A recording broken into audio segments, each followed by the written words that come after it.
Bismillahirrahmanirrahim. Alhamdulillahirrabbilalamin. Wassalatu wassalamu ala asyrafil anbiya'i wal mursalin wa ala alihi wa sahbihi ajma'in. Ya Allah, Ya Rahman, Ya Rahim, hanya padamu sahaja kami panjangkan kesyukuran atas segala rahmat dan berkat-Mu. Bersempena dengan majlis pada hari ini, kami memohon inayah dan taufik-Mu. Kurniakanlah kesejahteraan dan kebahagiaan kepada kami. Bukakanlah hati-hati kami, lapangkanlah dada kami, supaya kami dapat mengisi ilmu dan pengetahuan yang berguna untuk agama, bangsa dan negara. Kami memohon kepadamu agar engkau berkatilah majlis ini dengan limpahan rahmat-Mu. Semoga segala usaha kami dalam menjayakan majlis ini mendapat keredaan dan hidayah-Mu. Sesungguhnya pada hari ini, kami berkumpul kerana-Mu, Ya Allah. Kami berkumpul untuk menimba ilmu, bertukar pendapat, menyumbangkan buah fikiran, menghubungkan silaturahim dan memberi sokongan ke arah meningkatkan lagi prestasi kami. Kami memohon kekuatan dan hadrat-Mu, Ya Allah, supaya kami hadir pada hari ini agar kami dapat melaksanakan segala kebajikan. Dan kami pohon perlindungan dengan Engkau daripada melakukan keburukan. Ya Allah, kurniakanlah kepada kami kekayaan ilmu pengetahuan dan hiasilah diri kami dengan sifat lemah lembut. Serta muliakanlah kami dengan ketakwaan dan indahkanlah diri kami dengan kesihatan. Assalamualaikum warahmatullahi wabarakatuh dan salam sejahtera. Salam Ramadan Al-Karim kepada muslimin dan muslimat yang menyambut bulan puasa. Saya mengalu-alukan kehadiran tuan-tuan dan puan-puan dalam majlis perkongsian ilmu ini mengenai bimbingan instruksional, pentadsiran bilik darjah, pendidikan jasmani dan kesihatan. Baiklah tuan-tuan dan puan-puan, sebelum kita meneruskan kepada bagaimana nak melaksanakan pentadsiran bilik darjah yang berkesan, merancang pentadsiran bilik darjah, menentukan kaedah pentadsiran bilik darjah serta membina instrumen dalam pentadsiran bilik darjah, saya suka untuk menjelaskan tentang apa yang dimaksudkan dengan bimbingan instruksional ini terlebih dahulu. Jadi, menurut Jim Knight, bimbingan instruksional ini merupakan satu proses di mana berlaku bimbingan di antara pembimbing instruksional dan juga guru yang dibimbing.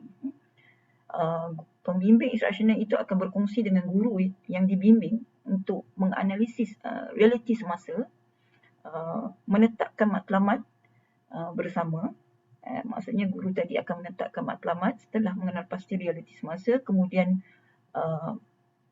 mengenal pasti dan menerangkan apakah strategi-strategi pengajaran yang dipilih oleh guru yang dibimbing itu, serta menyediakan sokongan sehingga matlamat dapat dicapai. Maksudnya pembimbing instruksional tadi akan menyokong guru yang dibimbing tadi sehingga matlamat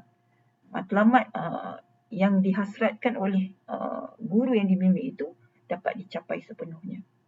Jadi tuan-tuan dan puan-puan, dalam proses ini, pengenalan tentang bimbingan instruksional ini, hasrat pembelajaran kita adalah kita akan belajar tentang bagaimana kita belajar tentang pengajaran berimpak tinggi. Kemudian kita belajar tentang prinsip-prinsip bimbingan instruksional yang berkesan. Kemudian kita belajar tentang komunikasi dalam kita melaksanakan bimbingan instruksional. Kemudian kita belajar tentang bimbingan untuk meningkatkan pelibatan guru dalam pengajaran, pelibatan murid dalam pembelajaran. Kemudian kita akan belajar tentang bagaimana bimbingan boleh meningkatkan pencapaian, peningkatan strategi pengajaran guru dan juga peningkatan pencapaian tahap penguasaan murid terhadap sesuatu proses pembelajaran. Dan seterusnya kita akan belajar bagaimana faktor kejayaan dalam bimbingan instruksional dapat membantu guru seterusnya meningkatkan pencapaian murid dalam bilik darjah. Kemudian apakah bagi kriteria kejayaan untuk mencapai hasrat pembelajaran? Yang pertama, kita dapat mengenal pasti strategi pengajaran yang berimpak tinggi. Kemudian kita dapat mengenal pasti prinsip bimbingan instruksional. Kemudian kita dapat mengenal pasti elemen komunikasi yang berkesan dalam melaksanakan bimbingan instruksional. Kita juga dapat mengenal pasti kaedah bimbingan untuk meningkatkan pelibatan, iaitu pelibatan pengajaran guru dan juga pelibatan pembelajaran murid. Kita juga dapat mengenal pasti kaedah bimbingan untuk meningkatkan pencapaian dari segi strategi, peningkatan strategi guru dan juga peningkatan dari segi tahap penguasaan terhadap proses pembelajaran murid. Dan kita juga dapat mengenal pasti faktor-faktor kejayaan dalam melaksanakan bimbingan instruksional. Ada 3 pendekatan bimbingan, iaitu pertama pendekatan yang menggunakan pemudahcaraan ataupun fasilitatif. Yang kedua ialah pendekatan dialog ataupun dialogical, dan yang ketiga ialah pendekatan arahan, directive. Semasa kita melaksanakan bimbingan, 3 pendekatan ini boleh kita gunakan, tetapi dalam ketiga-tiga pendekatan ini, pendekatan dialogical adalah satu pendekatan yang lebih baik untuk diamalkan, kerana pendekatan dialogical ini lebih kepada menjadikan pembimbing instruksional dengan guru dibimbing itu adalah sebagai rakan kongsi ataupun partnership, di mana kita akan guru-guru lebih terbuka dalam membincangkan realiti tentang mengenal pasti di peringkat bagaimana realiti isu yang berlaku itu secara telus. Kemudian keputusan yang dilakukan oleh guru itu adalah di mana guru memilih sendiri apakah strategi setelah menetapkan matlamat, apakah strategi yang difikirkan boleh membantu meningkatkan pengajaran guru tadi, dan fokusnya adalah kepada murid, bagaimana murid boleh meningkatkan pencapaian ataupun menguasai sesuatu tahap penguasaan dalam proses pembelajarannya. Jadi mod perbincangan yang digunakan dalam dialogical ini adalah keseimbangan antara. Baik, seterusnya adalah mengenai pembimbing instruksional. Dalam konteks kita sekarang, dalam perkongsian kita hari ini, pembimbing instruksional tu adalah saya sendirilah pada tuan-tuan dan puan-puan. Sebagai tuan-tuan dan puan-puan adalah peserta yang akan belajar, yang akan dibimbing bagaimana nak merancang pentaksiran bilik darjah dalam mata pelajaran pendidikan jasmani ini. Jadi tuan-tuan akan dibimbing secara visual, secara maya ini, bagaimana tuan-tuan boleh melaksanakan pentaksiran bilik darjah itu dengan berkesan dalam mata pelajaran pendidikan jasmani. Jadi tuan-tuan dan puan-puan, peranan saya sebagai pembimbing instruksional akan membimbing tuan-tuan dan puan-puan mengenal pasti realiti semasa berdasarkan The Big Four. The Big Four ni saya akan jelaskanlah dengan lebih detail nanti kemudian. Kemudian yang kedua, saya akan membimbing tuan-tuan dan puan-puan bagaimana nak merungkai unpacking kurikulum bagi menetapkan matlamat PIRS, matlamat yang berdasarkan PIRS. PIRS ni juga akan saya jelaskan sebentar lagi. Dan yang ketiga adalah sebagai pembimbing instruksional, saya akan membimbing tuan-tuan dan puan-puan bagaimana tuan-tuan boleh memilih setelah dapat menetapkan matlamat berdasarkan PIRS tadi, tuan-tuan boleh memilih strategi yang tuan-tuan ingin belajar ataupun strategi yang tepat, pengajaran yang tepat bagi mencapai matlamat yang telah tuan-tuan tetapkan. Okay, baiklah, seterusnya adalah tentang bimbingan instruksional yang dilaksanakan di negara kita.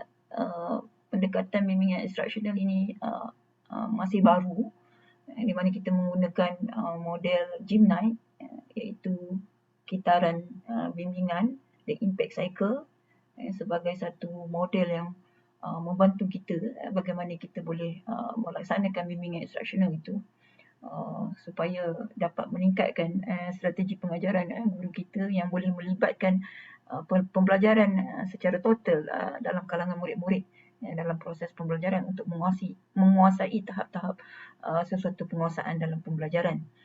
Jadi tuan-tuan dan puan-puan, seperti yang saya dah sebut tadi, semasa kita nak melaksanakan bimbingan instruksional ni menggunakan model the impact cycle, iaitu melalui 3 entry point ataupun 3 proses peringkat, iaitu peringkat pertama, bimbingan instruksional yang kita mengenal pasti pada peringkat pertama. Yang kedua, selepas kita mengenal pasti apakah realiti, kita mengenal pasti bagaimana menentukan matlamat daripada realiti yang berlaku. Seterusnya, guru-guru boleh membuat pilihan untuk menentukan strategi yang ingin dipelajari. Kita akan pergi pada peringkat yang kedua, iaitu di mana kita bimbing guru-guru tadi di peringkat yang kedua. Itu adalah peringkat belajar. Di peringkat belajar ni guru-guru akan dibimbing bagaimana menggunakan senarai semak dan juga pemodelan. Okey, seterusnya peringkat yang ketiga, setelah guru-guru tadi belajar tentang strategi pengajaran yang perlu digunakan dalam proses pengajarannya, maka di peringkat yang ketiga itu guru-guru dari segi pelaksanaannya, kita nak lihat di peringkat meningkatkan apakah hala tuju ataupun kemajuan ataupun peningkatan dan tindakan yang perlu diambil oleh guru yang dibimbing itu setelah pelaksanaan itu dilaksanakan. Jadi di peringkat pertama itu sendiri adalah perancangan. Perancangan kita untuk menetapkan apakah perancangan kita dari aspek pengajaran yang kita perlu laksanakan. Dan seterusnya adalah di peringkat belajar itu adalah persediaan kita. Persediaan kita melalui proses pembelajaran tadi, kita dapat gunakan kemahiran ataupun knowledge about strategi tadi.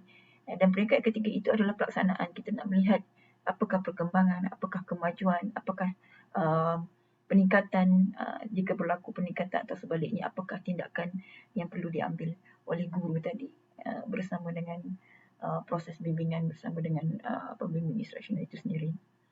Jadi tuan-tuan dan puan-puan, dalam kita nak melaksanakan proses bimbingan ini, kita perlu memfokuskan bimbingan instruksional itu berdasarkan the Big Four. The Big Four yang kita sebut ini adalah, yang pertama, untuk mengenal pasti realiti. Kita perlu tahu apakah kandungan. Yang kandungan ni maksudnya perancangan guru.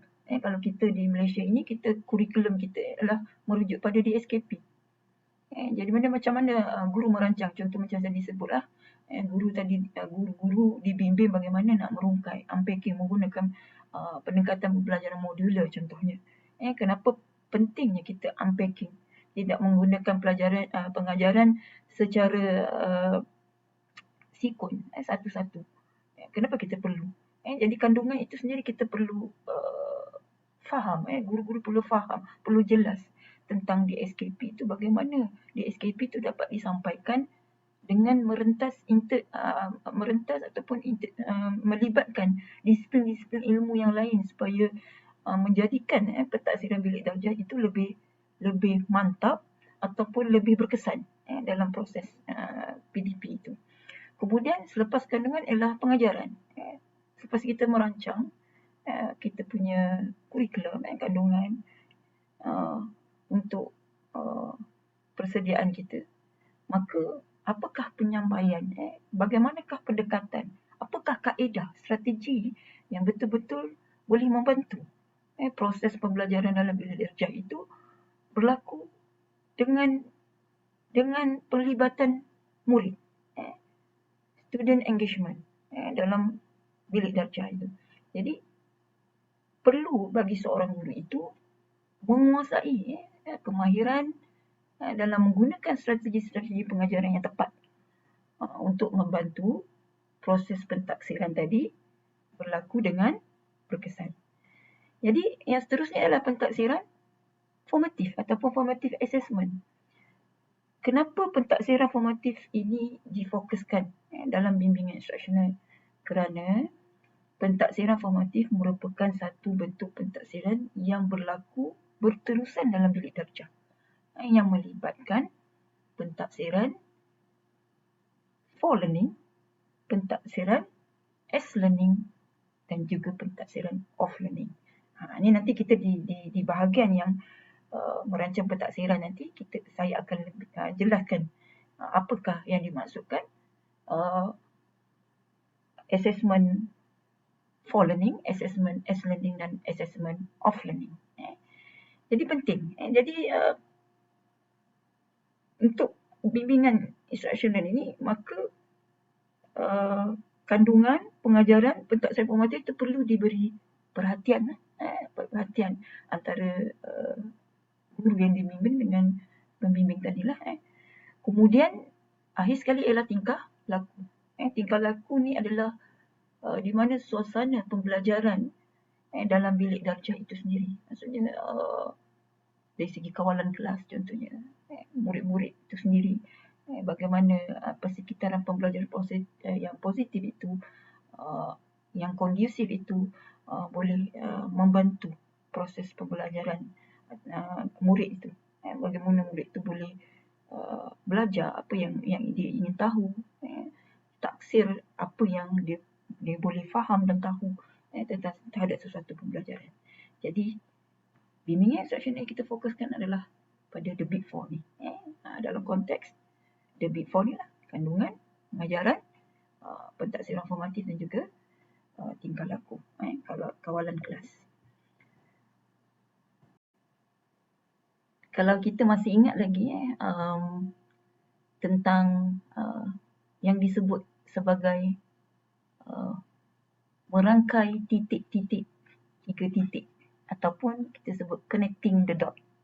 Inilah the big four ni tadi, di mana yang melibatkan connecting the dot itu iaitu kurikulum, kemudian pentaksiran dan juga pedagogi.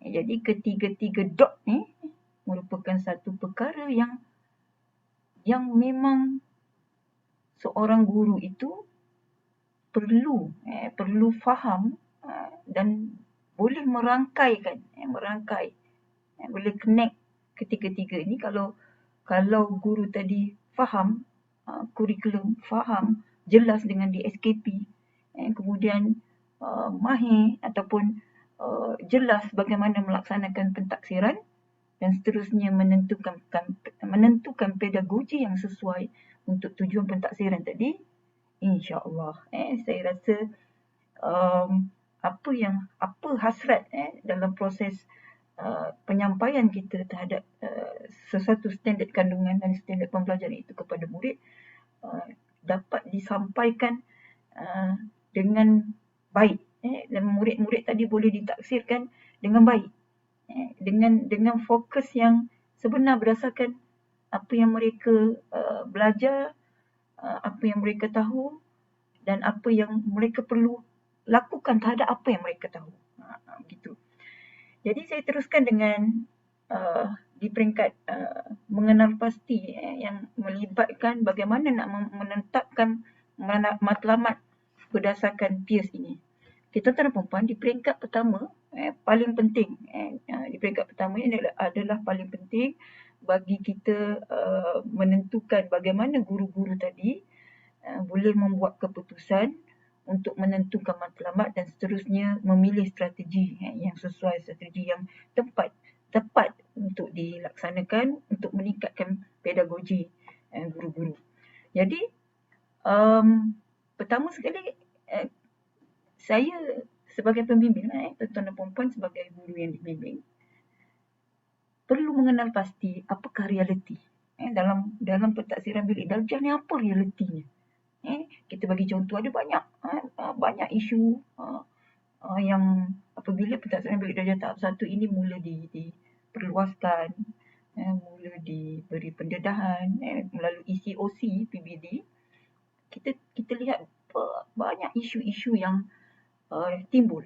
Antaranya ialah bagaimana nak melaksanakan pentaksiran ini dalam keadaan kelas yang ramai murid. Contohnya, guru dah bingung. Guru dah mula bingung macam mana tak sampai nak darjah yang dikatakan formative assessment ni boleh berlaku kalau dalam keadaan ramai murid, sangat ramai, susah untuk kita go through satu-satu untuk mentaksi. Itu antara isu.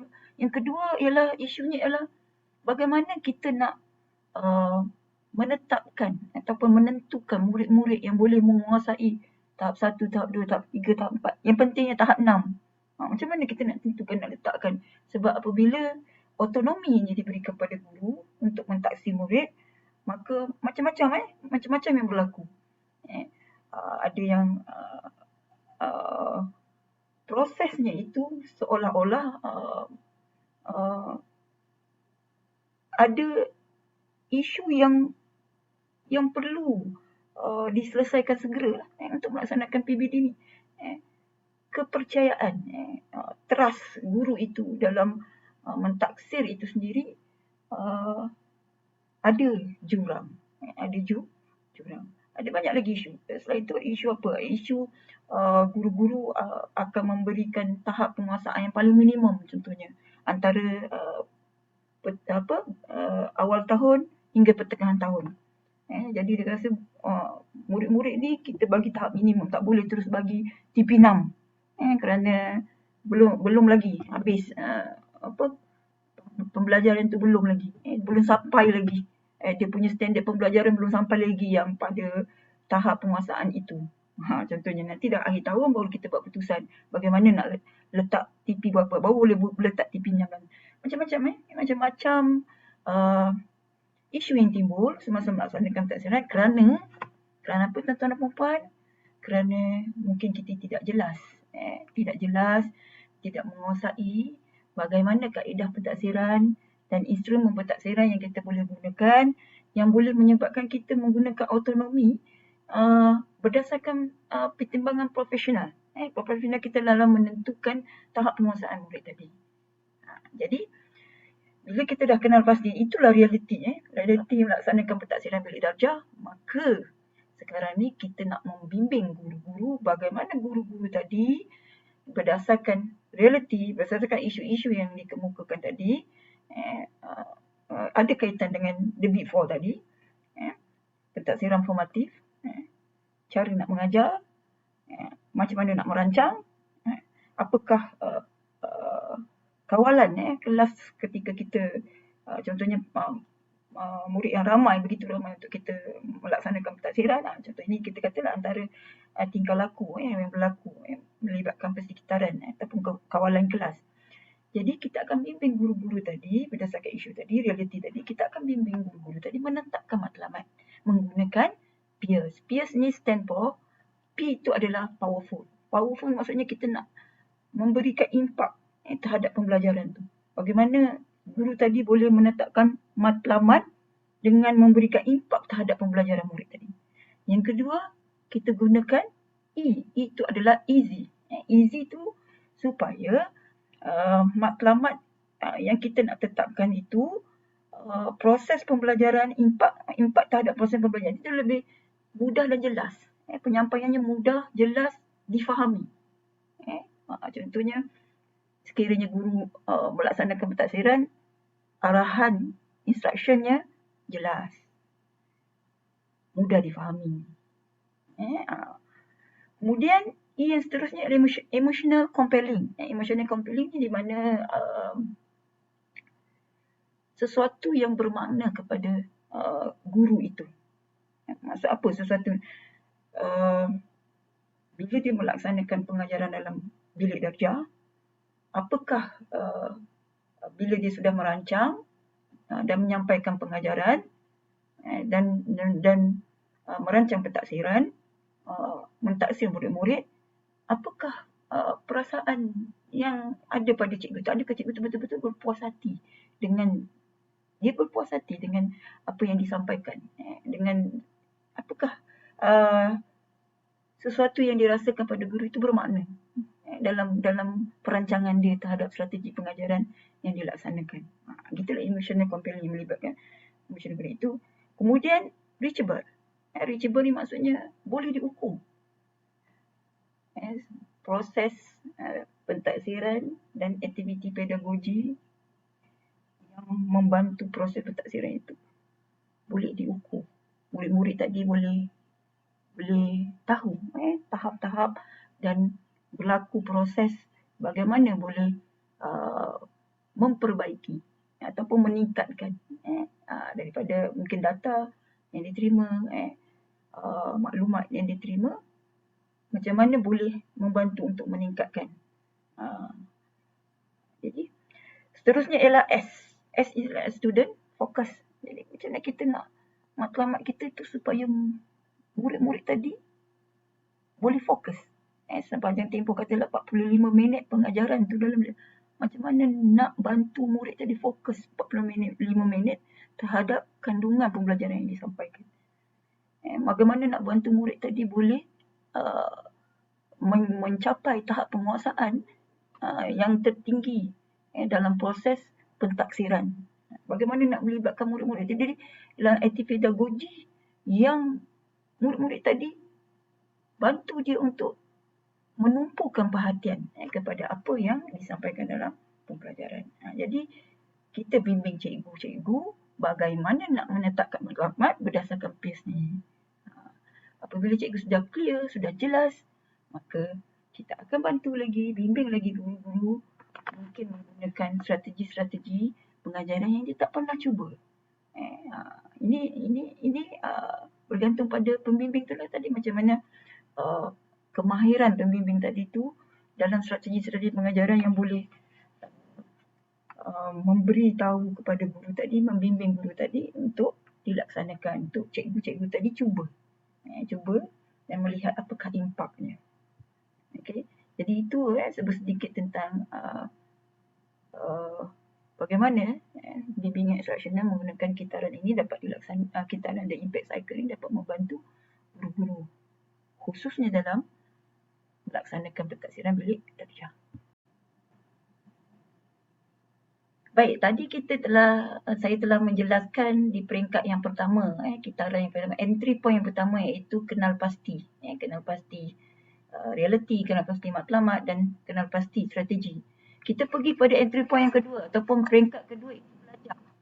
Macam saya sebut tadi, kita di peringkat kedua ni apabila guru-guru tadi dah menentukan, dah memilih strategi pengajaran yang dia ingin belajar. Jadi kita pergi peringkat membimbing di peringkat belajar. Satu, kita akan bimbing guru-guru tadi berdasarkan pemodelan. Jadi ni sebagai pembimbing instruksional kena mantap lah. Kena tahu. Dia macam profesor sebut tahu. Maksudnya adalah pakar rujuk. Sebab tu kalau di luar negara, coach ni adalah jatuh jawatan yang khas. Macam kita kat Malaysia ni, kamulah pensyarah, kamulah cikgu, kamulah coach, kalau semua, kita semua, kemahiran tu semua kita nak kena grab. Tapi di luar negara, dia ada satu khas yang membantu untuk pembimbing kita, itu yang kita panggil instructional coach. Tapi kita kita tidak ada perjawatan itu di Malaysia. Jadi secara automatik orang yang disertifiedkan sebagai pembimbing instruksional itu akan betul-betul adalah orang yang menguasai strategi-strategi pengajaran, kaedah-kaedah pengajaran yang boleh membantu guru, membimbing guru. Maksudnya dia bukan cakap je, tahu cakap je. Dia mesti menguasai strategi tersebut. Dan dia ada pengalaman, experience dalam melaksanakan strategi-strategi pengajaran dan terbukti impaknya. Impak dari segi strategi yang digunakan itu kepada pencapaian murid, prestasi murid dan sebagainya. Jadi melalui pemodelannya ada 5. Pembimbing instruksional itu berdasarkan guru yang dibimbing nanti dia mungkin buat pilihan antara 5 kaedah pemodelan ni. Mungkin dia pilih, macam saya pernah turun ke sekolah, ada guru tu mohon saya menunjukkan cara di dalam kelas, dalam bilik darjah, tapi tak sempat sebab COVID. Dia punya perancangan tu terhenti. Tapi insyaAllah kita akan cuba kembali semula membimbing guru-guru supaya kita dapat membantu guru meningkatkan strategi pengajaran. Supaya cikgu lebih confident, cikgu lebih trust kepada kita untuk ni. Jadi pemodelan yang pertama adalah satu, coach atau pembimbing instruksional akan modelkan strategi pengajaran dalam bilik darjah bersama dengan murid yang diperhatikan oleh guru dibimbing. Dia akan tengok, guru dibimbing akan tengok. Pembimbing instruksional dia mengajar guna strategi yang dia nak belajar tu, yang disampaikan kepada murid-murid dia. Kemudian yang kedua, coach tadi ataupun pembimbing instruksional tadi modelkan strategi dalam bilik darjah. Dia tunjukkan cara kepada guru yang dibimbing tu menggunakan strategi yang guru tadi nak belajar tanpa murid. Maknanya berdua je. Dia akan tunjuk cara strategi tu daripada cikgu tadi. Cikgu tu dengar dan belajar dalam pemerhatian dia kepada apa yang dimodelkan oleh coach tadi. Yang ketiga, coach dan guru dibimbing ni melaksanakan strategi pengajaran yang dipilih oleh guru dibimbing tadi tu bersama-sama dalam bilik darjah. Ini kita panggil co-teaching. Dia sama-sama, together, mengajar bersama.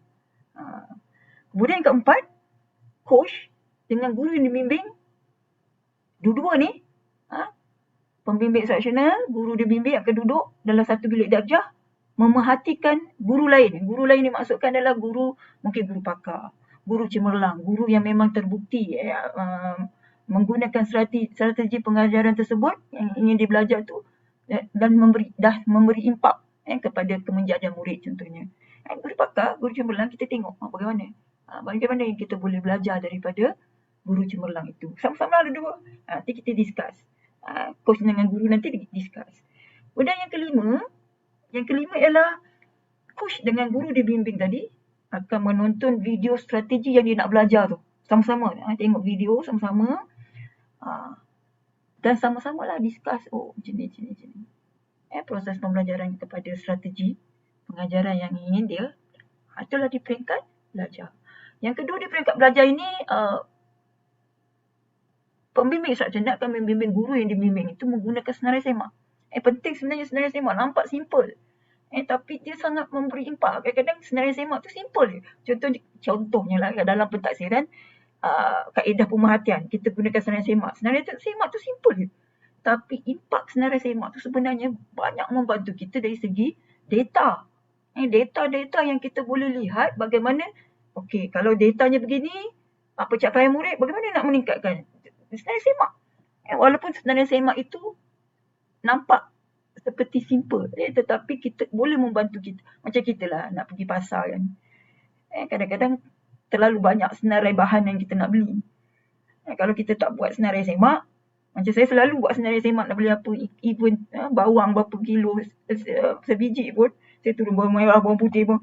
Kerana apa? Kadang-kadang kita terlupa. Kita terlupa bila tidak ada senarai. Jadi betapa penting senarai semak. Senarai semak maksudnya sini, persediaan guru. Apakah untuk melaksanakan strategi pengajaran tersebut, apakah persediaan guru dari segi facilities contohnya, dari segi pengurusan bahan-bahan, resources, sumber-sumber bahan, ataupun dari segi kemahiran cikgu tu untuk melaksanakan strategi itu. Contohnya itu kita perlu ada senarai semak, persediaan perancangan, pelaksanaan dan belum, semasa dan selepas. Sebagai untuk melaksanakan sesuatu strategi perlu ada senarai. Kita bantu guru tadi, bimbing guru yang menggunakan senarai semak.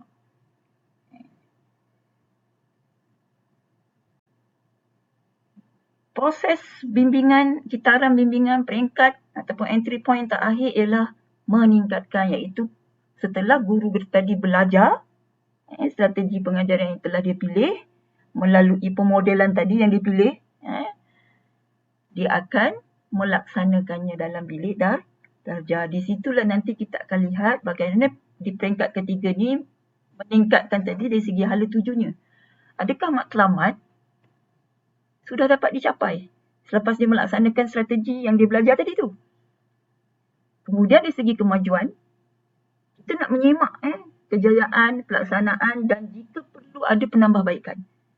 Kalau berjaya, strategi yang digunakan tadi berjaya meningkatkan atau memberi impak dalam pembelajaran murid, pencapaian prestasi murid, maka kita akan lihatlah sama ada diteruskan pelaksanaan itu atau kita perlu gunakan strategi yang baru atau tidak berlaku impak. Strategi yang dia belajar tadi tak memberi apa pun kesan peningkatan ataupun pencapaian pada murid. Jadi adakah perlu strategi yang sama digunakan tapi perlu penambahbaikan? Mungkin ada di mana-mana yang mungkin ada kelemahan semasa melaksanakan ataupun kemahirannya belum cukup mantap, contohnya. Seterusnya, meningkatkan. Kita nak teruskan strategi yang sama ataupun kita nak gunakan strategi baru. Setiap kali kita akan rasa sebagai guru kan, kita dah gunakan satu strategi, dia beri impak. Sama ada kita nak guna lagi ataupun kita nak tambah lagi. Nak tambah lagi strategi baru. Maksudnya peningkatan, membangunkan kapasiti pedagogi. Guru itu sangat penting apabila kita dapat belajar sesuatu yang baru lagi. Contohnya macam COVID-19 ni lah, macam saya lah sendiri. Banyak perkara yang saya belajar melalui teknologi. Contohnya penggunaan teknologi yang saya tak pernah cuba. Saya cuba dan kita tengok impaknya, kesannya. Kalau kesan tu membantu, jadi mungkin kita akan gains lagi knowledge. Kemudian tindakan. Kita akan lihat kalau kata di peringkat meningkatkan tadi kita nak teruskan strategi yang sama ataupun strategi yang baru dan sebagainya, ataupun yang kita nak modify strategi yang kita dah belajar tu, kita nak modify sikit supaya ada impak yang lebih sikit. Maka tindakan kita ialah kita perlu tentukan tugasan dan kita perlu menentukan tarikh perjumpaan balik dengan kita punya coach supaya kita sentiasa ada proses bimbingan itu untuk kitaran yang seterusnya mula balik. Untuk impak yang seterusnya dalam proses PDPG kita. Begitulah tuan-tuan dan puan-puan tentang bimbingan instruksional melalui impact cycle yang boleh saya jelaskan secara ringkas. Okay, jadi saya harapkan penjelasan saya tentang bimbingan instruksional tu dapatlah tuan-tuan dan puan-puan dikongsikan dengan tuan-tuan dan puan-puan apakah sebenarnya peranan bimbingan instruksional itu yang menggunakan kitaran bimbingan yang boleh membantu guru-guru menentukan strategi dan seterusnya melaksanakan pentaksiran bilik darjah dengan berkesan. Jadi dalam melaksanakan bimbingan instruksional ini, hubungan antara pembimbing dengan guru yang dibimbing, saya dengan tuan-tuan dan puan-puan, contohnya, dia perlu ada repo yang menunjukkan bahawa kita ini adalah sebagai satu rakan, partnership. Partnership maksudnya supaya kita tidak ada orang kata bila kita nak laksanakan bimbingan kepada guru, terutama dari segi strategi pengajaran ni, kita tak ada menunjukkan bahawa orang tu lebih tahu. Pembimbing tu lebih tahu. Sebab kita adalah rakan kongsi yang sama-sama berkongsi. Berkongsi sesuatu. Kalau katalah kita kata saya sebagai pembimbing instruksional, saya berkongsi dengan tuan-tuan dan puan-puan melihat apakah realiti, apakah isu, apakah masalah. Saya mempelajari daripada tuan-tuan dan puan-puan tentang isu dan masalah untuk melaksanakan sesuatu strategi yang berkaitan dengan pedagogi ataupun untuk melaksanakan pentaksiran. Pada masa saya belajar itu, saya sedang memikirkan bagaimana dapat membantu tuan-tuan dan puan-puan untuk sama-sama kita menyelesaikan isu tersebut supaya pedagogi tadi dapat dilaksanakan dengan lebih berkesan. Itu tujuan bimbingan instruksional. Sebab tu bimbingan instruksional ini adalah bimbingan yang orang kata bermula daripada peringkat awal, daripada guru tu zero kepada guru tu jadi hero. Hero tu maksudnya guru tu mahir. Daripada dia tak tahu kepada dia tahu dan seterusnya dia mahir. Itu kita katakan bimbingan instruksional. Penting.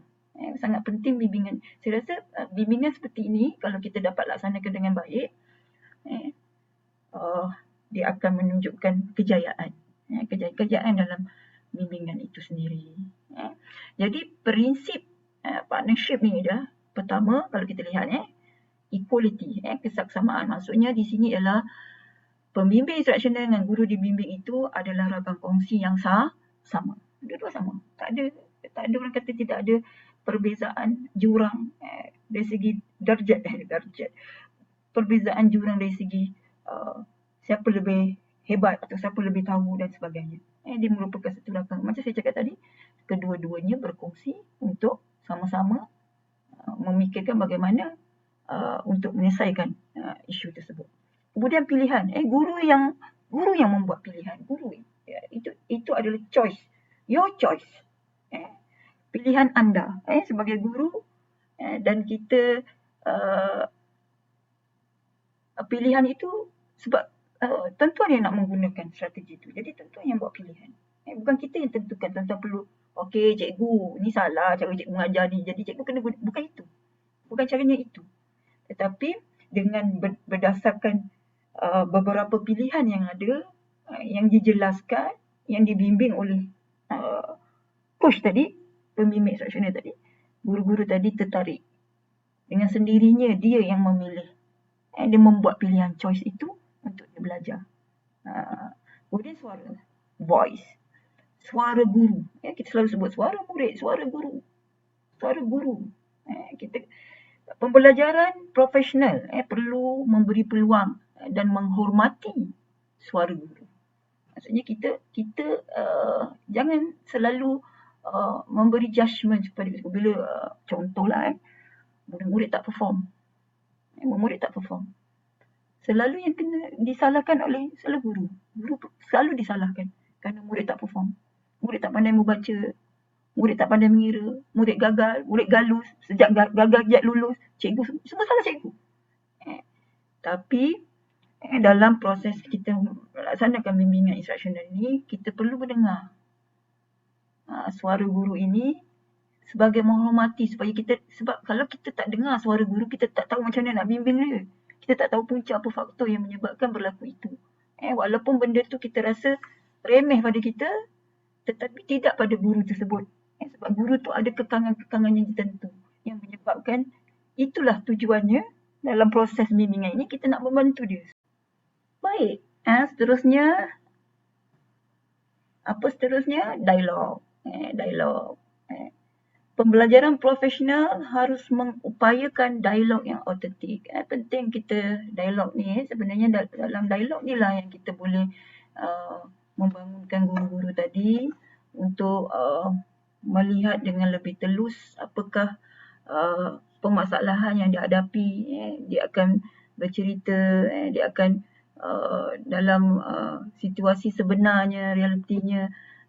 Untuk sebab itu di peringkat kenal pasti itu, dialog itu sangat penting supaya kita dapat membantu membimbing guru ini dengan lebih tepat lah, daripada apa yang maklumat yang diberikan. Kemudian data-data yang kita perolehi daripada guru tadi melalui dialog tadi jelas dapat membantu dan membimbing guru itu dengan tepat, dengan tepat supaya proses pembelajaran dan pentadbiran kepada murid itu berlaku dengan betul. Kemudian refleksi. Refleksi ini merupakan satu sebahagian daripada pembelajaran profesional. Melalui refleksi banyak perkara yang boleh ditambah baik. Contohnya ada perkara-perkara yang perlu perancangan strategik yang boleh membantu meningkatkan contohnya. Jadi sangat penting refleksi itu. Praksis, guru menerapkan pembelajaran mereka dalam amalan kehidupan sebenar mereka ketika belajar. Jadi ini adalah pentinglah. Jadi contohlah, guru-guru ni dia pergi kursus. Contohnya tuan-tuan dan perempuan lah. Sekarang pergi kan dengan saya sharekan benda ni. Tuan-tuan, kemudian tuan-tuan jadikan tu sebagai apa yang tuan-tuan belajar ni tentang, walaupun benda tu tuan-tuan belum mahir sepenuhnya, tapi tuan-tuan cuba perlahan-lahan cuba, bimbingan instruksional macam gini, di peringkat ni macam, tuan-tuan pun cuba. Cuba, and then mungkin untuk kalau tidak jelas tentang akan bertanya dan sebagainya. Yang penting kita praktis. Maksudnya kita bukan sekadar attend the kursus. And then the knowledge tu kita ada. Tapi bila kita tak praktis, apa pun, knowledge macam mana bagus pun, kalau kita tak praktis tuan-tuan dan perempuan, dia habis macam tu je. Percayalah cakap saya. Saya sebenarnya rasa beruntung. Sebab saya ni banyak terlibat dengan program TS25, berapa banyak modul dalam TS25. Terlibat pula dengan pentadbiran bilik gaya penggubalan, membuat modul dan sebagainya.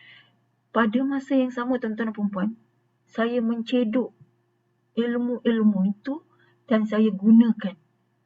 Itu sebab bila bercakap, dia bukan sekadar bercakap tau.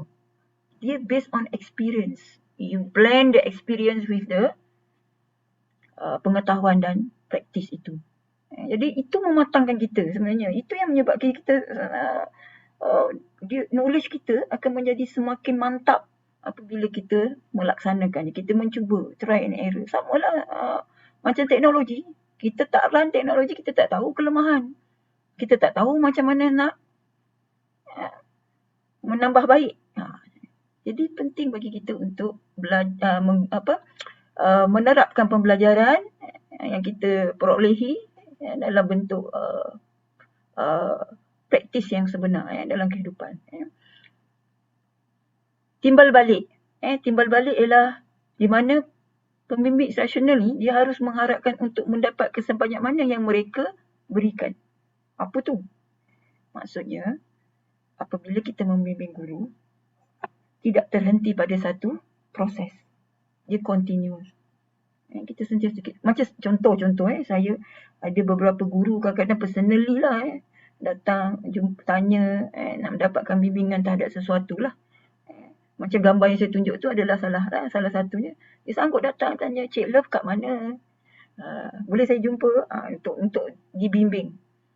Dia tak terhenti di situ. Lepas tu, saya sendiri sebagai pembimbing akan melihat apakah perkembangannya. Apakah pencapaiannya. Bila kita mendapat maklum balas daripada pengetua, mengucapkan terima kasih, beritahu apakah impak selepas tu, kita akan rasa kita nak bagi lagi, timbal balik. Kita akan nak sentiasa, benda tu continuous. Dia tidak berhenti pada satu episod. Jadi macam bila kita tengok impak, macam kita selalu cerita, kita nak tengok strategi pengajaran impak pada penjadian murid. Tapi pembimbing instruksional, impak kepada kualiti guru tu, dia punya kepuasan tuan-tuan hilang, penat tak tidur 3 malam sebab buat modul ke apa, hilang tuan-tuan dan puan-puan kerana kita melihat impak itu. Betapa besarnya kepuasan yang kita perolehi apabila sesuatu impak kemejadian atau kualiti itu dapat dihasilkan dalam proses. Baik, kita pergi pula apakah perbandingan bila kita menggunakan pendekatan bimbingan instruksional ni dalam bentuk top down atau dalam bentuk rakan kongsi sebagai partnership. Tentulah kita lihat kita tengok top down ni maksudnya orang atas ke bawah sebagai satu arahan pada tugas-tugas tertentu untuk meningkatkan ataupun develop sesuatu pembangunan profesional dalam kalangan guru. So rakan kongsi pun begitu. Kalau top down kita akan lihat itu sebagai satu pematuhan, compliance.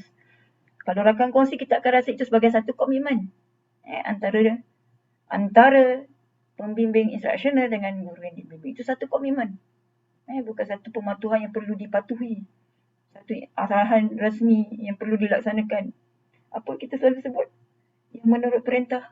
Benda lah tu.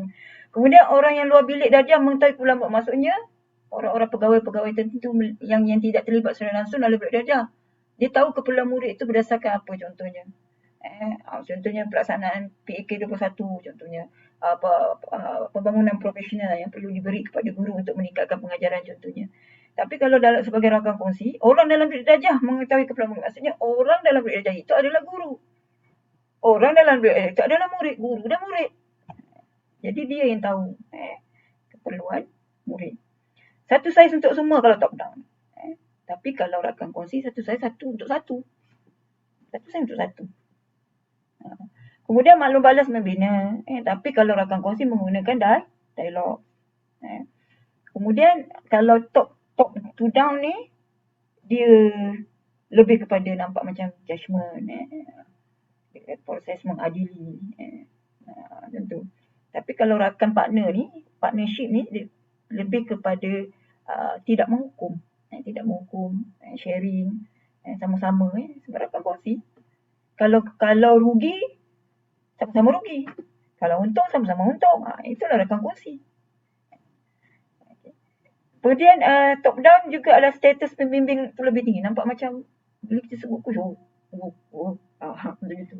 Tapi kalau kita semasa bimbingan instruksional, kita menggunakan partnership tu, kita hanya status kita sama. Pembimbing dengan guru yang dibimbing tu sama je statusnya. Yang menyebabkan guru lebih selesa. Macam tu. Bila lebih selesa, apabila kita lebih comfortable dengan sesuatu keadaan, dengan sesuatu persekitaran, kita lebih dapat menyesuaikan diri dan kita akan membuat, selalunya kita akan lebih mendorong kita, memotivasikan kita untuk belajar sesuatu. Macam itulah. Kemudian accountability terhadap pemimpin. Maksudnya accountability terhadap pemimpin top to down. Jadi dia ada accountability sebagai pemimpin, sebagai pengurus, something. Tapi kalau rakan kongsi ni, accountability tak ada kita fikir untuk diri kita akan fikir kepada murid. Memang kita fokus pada murid. Kenapa kita nak meningkatkan strategi pengajaran? Sebab murid tadi akan meningkatkan pembelajaran dia. Sebab kita jadi role model kepada murid. Apa istilahnya? Istilahnya ialah suri teladan kepada murid tadi, supaya murid dapat jadikan kita sebagai satu contoh. Dia belajar sesuatu daripada kita, dia rasa admire, dia rasa kita sebagai suri teladan yang baik, yang dapat impak pembelajaran tu kepada murid, sehingga murid tadi bersungguh-sungguh belajar disebabkan jadikan kita sebagai suri teladan tadi. Accountability terhadap murid. Itulah besarnya pengorbanan. Kau ibarat lilin yang membakar diri. Okey, tuan-tuan dan puan-puan. Mantap.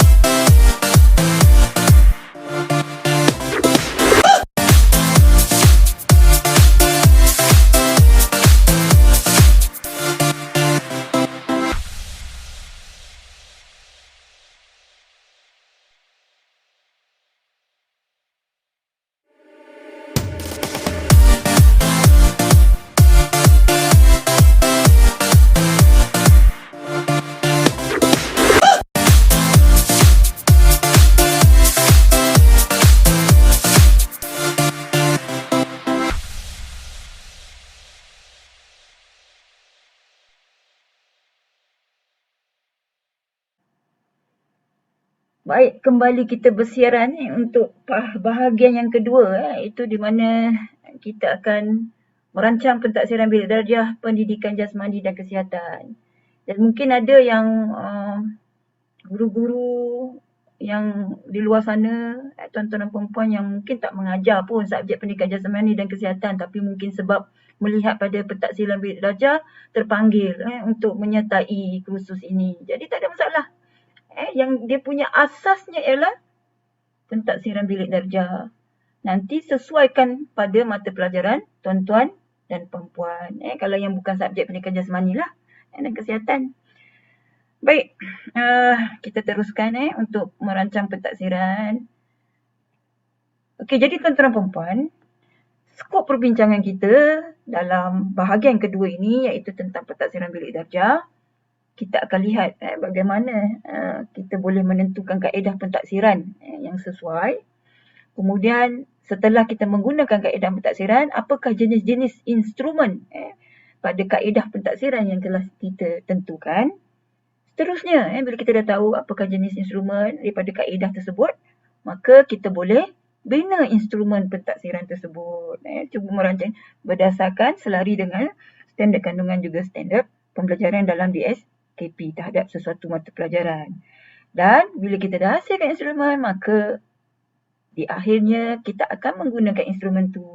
Maksudnya masa kita nak mengajar, kita dah boleh dah guna instrumen tu. Tapi kita perlu merancang dahulu. Okey, kita tengok idea utama untuk pentaksiran bilik darjah ini adalah pentaksiran berterusan dalam bilik darjah menerajui kapasiti pedagogi pembelajaran bermakna. Nampak tak? Kenapa kita nak melaksanakan pentaksiran bilik darjah ni? Kenapa asyik sebut-sebut PBD ni? PBD merupakan satu formative assessment yang perlu diberi fokus supaya pembelajaran bermakna dalam kalangan murid-murid kita dapat dilaksanakan. Jadi apa hasrat pembelajaran? Satu, kita akan belajar kaedah pentaksiran bilik darjah yang bersesuaian dengan aktiviti pedagogi. Yang kedua, kita akan belajar tentang apakah jenis-jenis instrumen berdasarkan kaedah yang telah kita pilih. Kemudian kita akan belajar menghasilkan instrumen. Tadi saya dah sebut ni, kira ulang je lagi ni. Apa kriteria kejayaan untuk ke arah itu? Untuk kita dapat menentukan kaedah pentadsiran. Untuk kita boleh menentukan instrumen pada kaedah pentadsiran yang kita pilih. Untuk menghasilkan atau membina instrumen itu untuk mentaksir murid. Apa kriteria kejayaan? Satu, kita dapat ni. Ini isu-isu tadi yang kita keluar tadi. Kan tak boleh ni lah. Tak boleh nak melaksanakan 40 orang murid. 15 pun susah nak buat. Macam mana 50 orang murid, 40 orang murid. Inilah dia kriteria kejayaan yang penting kita tahu. Apa jenis-jenis instrumen pentadsiran formatif. Apa contoh-contohnya? Kita menguasai lah kaedah pentadsiran. Kita menguasai bagaimana nak membina instrumen-instrumen pentadsiran. Kita faham jelas DSKP. Memang kita dalam fingertip kita lah DSKP tu. Tak timbul lah isu tu tadi. Tak timbul lah isu macam mana nak buat, macam mana buat. Kemudian dapat mengenal pasti kaedah. Kaedahnya 3 je tuan-tuan dan puan. Pentadsiran ni.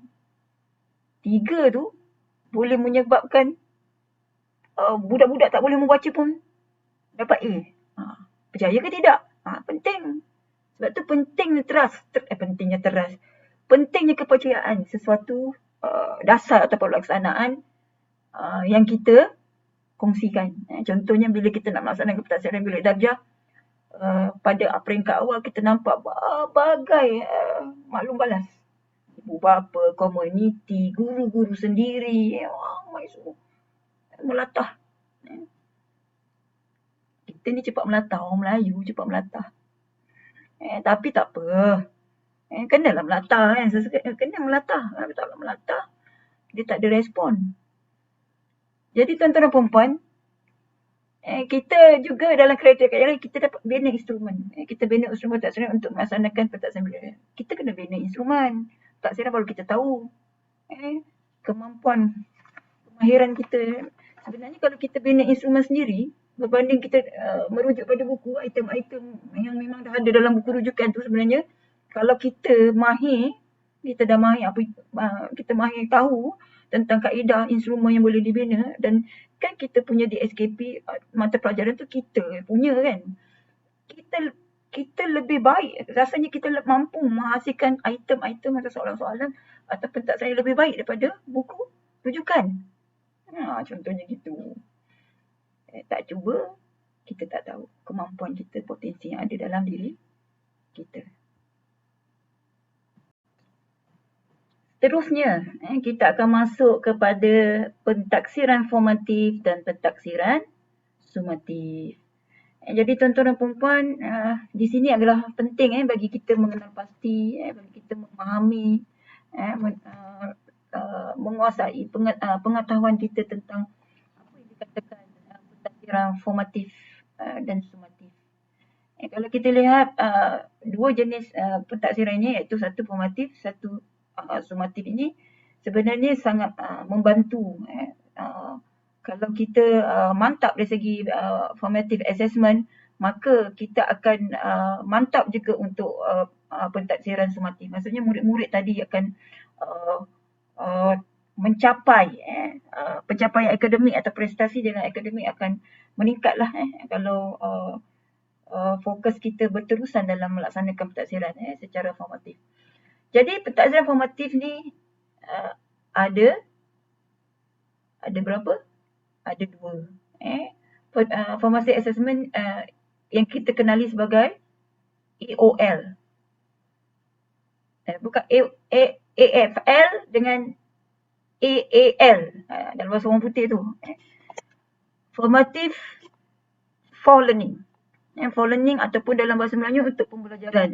Dia dikenali juga sebagai satu pentaksiran yang berbentuk diagnostik, iaitu maklumat ataupun data yang diperolehi boleh digunakan untuk merancang langkah seterusnya untuk meningkatkan pembelajaran murid dan tahap penguasaan mereka. Maksudnya dia berlaku di peringkat introduction, semasa kita nak mulakan pengajaran induksi lagi. Lepas tu terus pada masuk pengajaran, langkah-langkah pembelajaran berterusan. Jadi itu adalah satu pentadbiran diagnostik yang kita boleh mendapatkan data untuk kita gunakan data itu merancang perancangan yang strategik ke arah pedagogi yang boleh membantu lagi pentadbiran itu. Pentadbiran itu dilaksanakan dengan lebih berkesan. So, yang kedua adalah as-learning. Assessment as learning ataupun dikenali sebagai pentadbiran sebagai pembelajaran. Dan biasanya pentadbiran sebagai pembelajaran ni berlaku apabila murid membuat refleksi. Murid membuat refleksi dan menilai perkembangan pembelajaran masing-masing. Kita bagi contoh, pentadbiran as learning ni pentadbiran kendiri. Bagi refleksi apa yang dia dapat dalam proses pembelajaran dia tu, apa yang dia perolehi dia sendiri, memberikan refleksi, penilaian kendiri, dan juga penilaian sebaya. Contohnya kawan-kawan dia akan membuat satu pentadbiran, memberi pandangan, memberi maklum balas terhadap apa bentuk pentadbiran, kalau pembentangan instrumennya pembentangan ataupun apa saja yang menyebabkan penilaian sebaya itu berlaku. Ini menunjukkan tahap penguasaan mereka. Bila mereka boleh menyatakan, memberi maklum, memberi refleksi, menilai rakan sebaya dia dalam proses itu, maka kita nampak jelas melihatkan tahap pasal seorang murid yang itu cikgu boleh buat refleksi juga terhadap refleksi murid tadi. Jadi itulah dia pentadbiran ni berlaku berterusan. For learning ni dengan as learning ni berlaku berterusan dalam belajar. Setiap contohnya setiap standard kandungan yang disampaikan ataupun aktiviti pembelajaran tu mesti disertakan dengan pentadbiran. Jadi tak ada ruang untuk murid tadi tertinggal dalam proses itu. Kalau kita lihat pentadbiran sumatif, ni pentadbiran sumatif ataupun of learning, AOL, assessment of learning. Pentadbiran sumatif ni biasanya berlaku pada akhir sesuatu topik ataupun bidang pembelajaran. Contohnya yang kita boleh lihat kuis, pelaksanaan kuis ataupun pembentangan selepas habis topik tersebut, murid tu diminta untuk buat pembentangan contohnya. Ataupun ujian bulanan. Yang famous ni ujian bulanan lah. Setiap bulan cikgu tu akan memastikan topik-topik yang dia ajar dikuasai contohnya, dia pun buat ujian bulanan. Sama juga dengan peperiksaan pertengahan tahun, peringkat pertama, akhir tahun. Itu adalah contoh-contoh pentadbiran sumatif. Yang biasanya rutin kita di sekolah, ini yang selalu kita gunakanlah untuk melihat pencapaian murid-murid atau pelajar-pelajar kita. Biasanya inilah.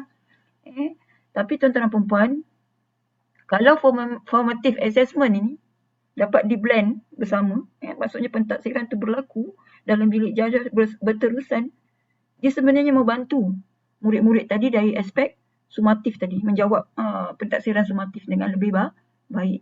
Sebab ingatan dia punya stick, dia punya knowledge yang dia pelajari dalam bilik darjah itu membantu untuk dia menjawab soalan-soalan yang biasanya habis topik, habis ni ujian bulanan ke apa tu, dia dapat membantu sebab dia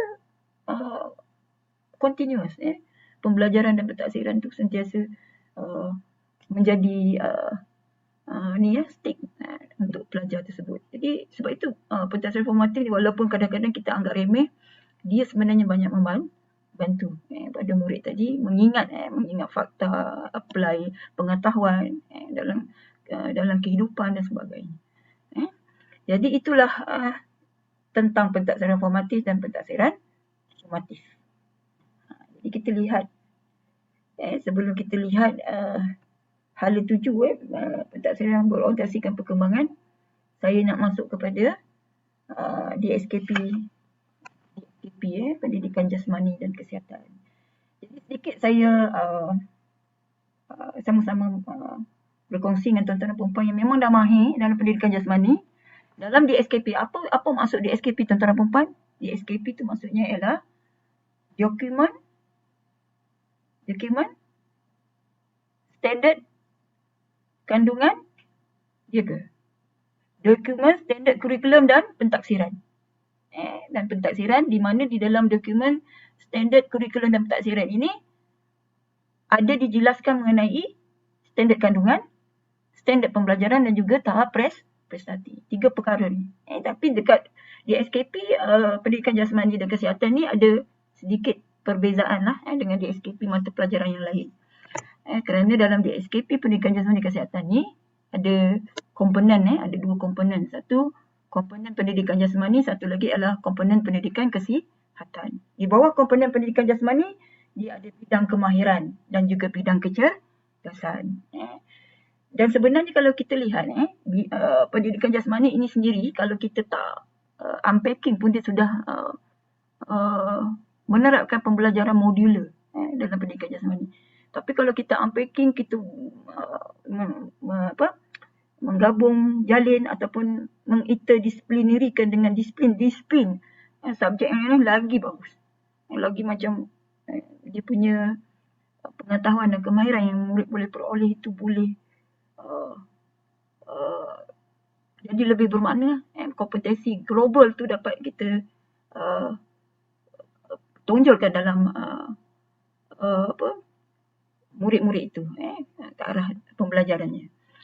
Jadi di bidang kemahiran ni kita ada dalam tingkatan dia ada pergerakan irama, dia ada di bawah bidang kemahiran ada permainan, lepas tu permainan ni pula dia ada permainan yang kategori serangan, permainan yang kategori jaring, kategori memadang. Ni ada dalam DSKP tu ada dijelaskan. Bagi guru-guru pendidikan jasmani, apa yang saya sebut ni memang dia orang jelas lah. Kemudian kemahiran selain daripada pergerakan berirama, permainan, dia ada juga rekreasi dan kesenggangan. Kemahiran rekreasi dan kesenggangan, di mana kemahiran explorers contohnya dalam rekreasi itu sendiri diajar. Kemudian bidang kecerdasan ni yang dibagi dua lah. Kecerdasan juga berdasarkan kesihatan dan juga ialah ujian segak, penilaian segak yang dilaksanakan kepada setiap orang murid. Jadi dalam pendidikan jasmani ni, standard kandungan itu melibatkan 3 domain yang perlu dikuasai ataupun yang perlu murid-murid dapat belajar. Satu ialah domain dalam standard kandungan itu ada domain psikomotor.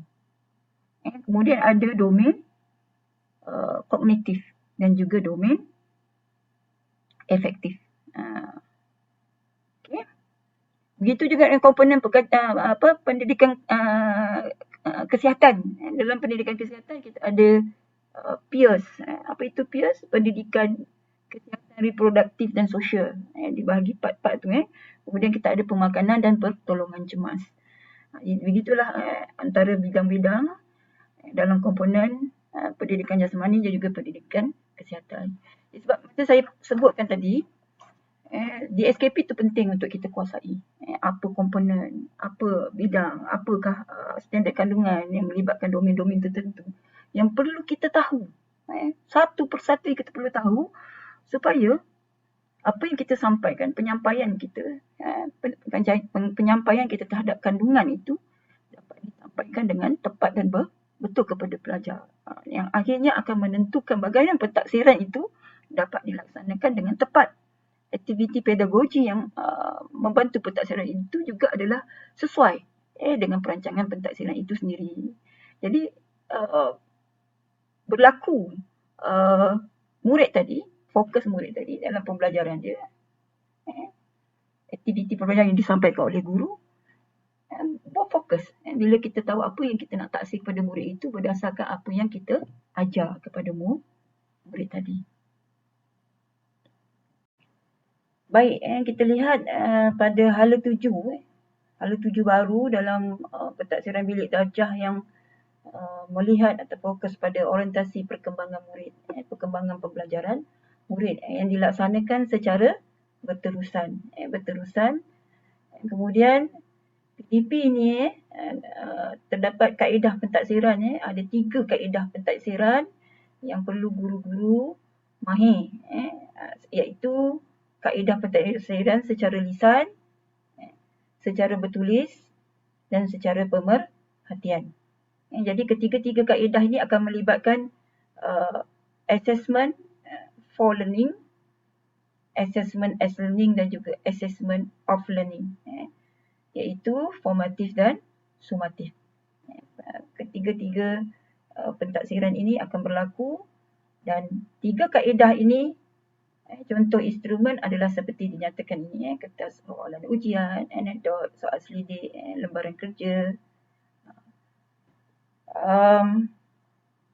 Maklumat ini ada dalam buku panduan pentadsiran bilik darjah yang dikeluarkan pada tahun 2019 pada awalnya dan dikemaskini pada bulan Disember 2020.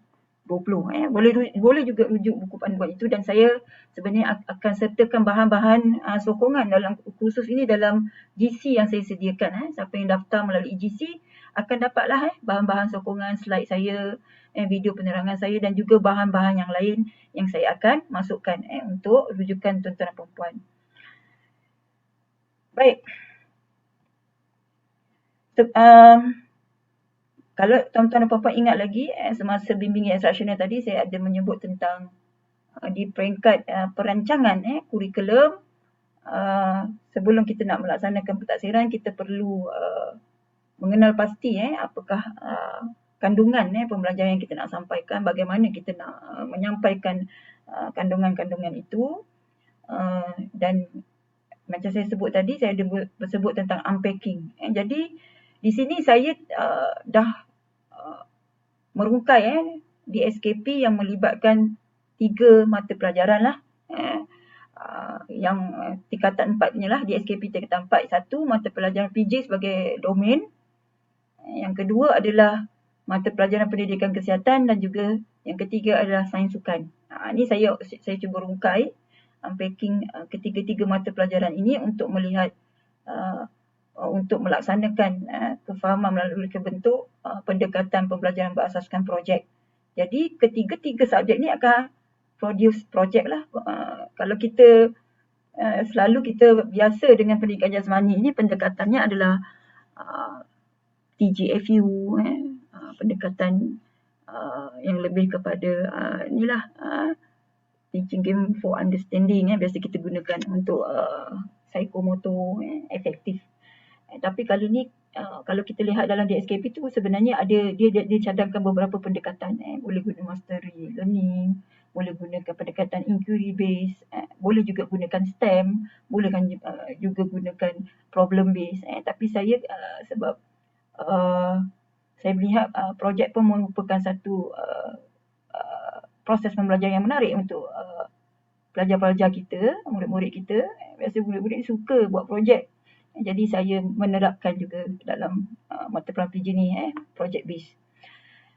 Jadi tajuk adalah bidang kemahiran yang dipilih adalah kategori serangan, iaitu bola baling. Bola baling.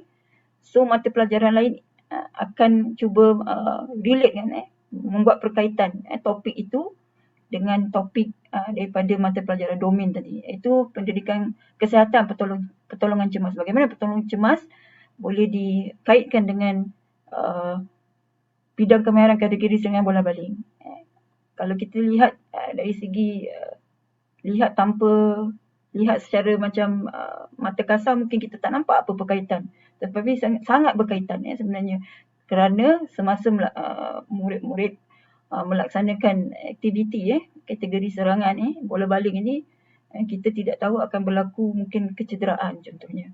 Jadi pertolongan cemas, pengetahuan murid tadi dalam pertolongan cemas dan pendidikan kesihatan mungkin akan membantu murid tadi apply pengetahuan dan kemahiran dia, membantu domain subjek tadi. Kemudian sains sukan pastilah kita sudah nampak dengan jelas fungsi sistem tubuh dalam pergerakan sangat membantu untuk bidang kemahiran kategori serangan bola baling.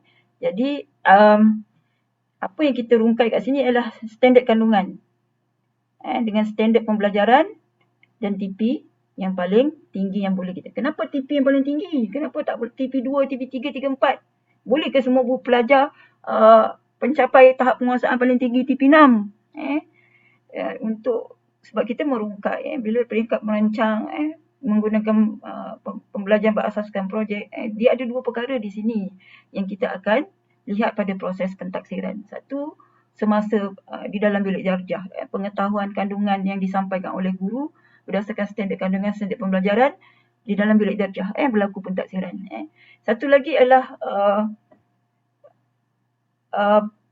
projek yang diproduce oleh murid kita tadi. Itu lagi satu pentaksiran yang kita buat. Jadi bila ada dua part pentaksiran ini, sudah tentulah kita akan muncul TP yang paling tinggi yang boleh dikuasai oleh murid-murid.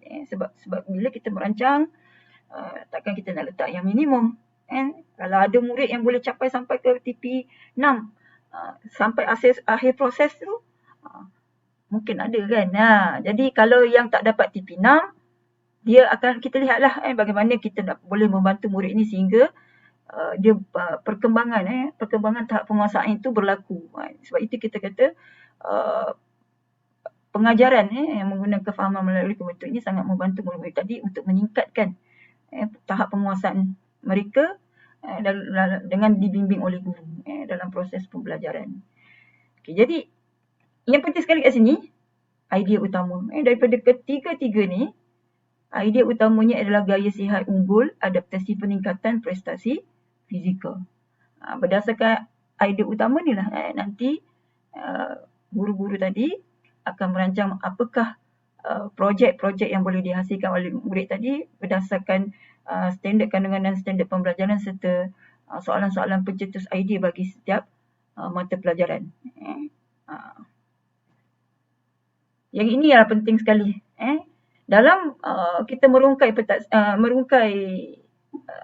kurikulum, ketiga-tiga kurikulum tadi dirungkai dan ketiga-tiga kurikulum tadi, mata pelajaran tadi, kita akan rancang bentuk pentaksiran bilik darjah. Ini saya bagi contoh pendidikan jasmani lah.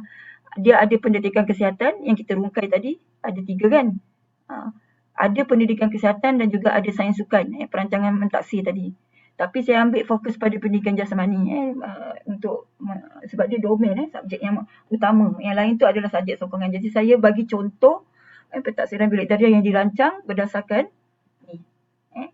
Okey, pertama sekali kalau tuan-tuan tengok tuan-tuan dan puan-puan tengok macam PBD berdasarkan project base tadi dengan menggunakan unpacking kurikulum yang mengintegrasikan beberapa mata pelajaran. Tugasan projeknya adalah murid akan menghasilkan formasi permainan yang mengaplikasikan kemahiran serangan dan kemahiran bertahan dalam permainan bola baling. So dalam bola baling ni ada kemahiran-kemahiran asas yang digunakan untuk ni untuk permainan serangan dan bertahan ini. Jadi mungkin evidence yang kita akan nampak adalah murid ni bila nak menghasilkan formasi mungkin dia akan buat satu projek lah. Ataupun dia mungkin buat satu animasi. Mungkin dia buat satu video kreatif. Atau mungkin dia buat slide grafik. Ataupun dia buat plan carta gambar formasi. Berdasarkan tugasan projek ni. Tugasan projek ni nanti ada dia punya kata tugas yang boleh membantu murid tadi berfikir lagi untuk menghasilkan apa. Ataupun di dalam pernyataan di sini yang tidak dinyatakan, mungkin murid-murid tadi menghasilkan sesuatu yang lain daripada yang dinyatakan. Tapi menepati tak dia punya tugasan. Contoh. Jadi kat sini kita tidak ada menghadkan murid tu buat apa. Kita membuka soalan tugasan itu supaya murid tadi menjadi lebih kreatif. Berfikir secara kritis untuk menghasilkan projek yang tertentu. Ini biasanya ada dalam diri. Kreativiti ni ada dalam diri murid-murid. Apalagi dia duduk dalam grup itu akan ada discussion dan dia akan membolehi idea-idea tu dari sumber-sumber. Sumber-sumber seperti di dalam internet dan sebagainya. Jadi murid akan menjadi lebih kreatif untuk menghasilkan projek tersebut. Jadi apakah yang pentaksiran yang berlaku di sini? Pentaksiran projek ni rubrik kompetensi PAK 21 ataupun kompetensi pembelajaran bermakna mungkin boleh ditaksir berdasarkan pentadsiran rubrik kat sini. Ini saya tunjuk contoh.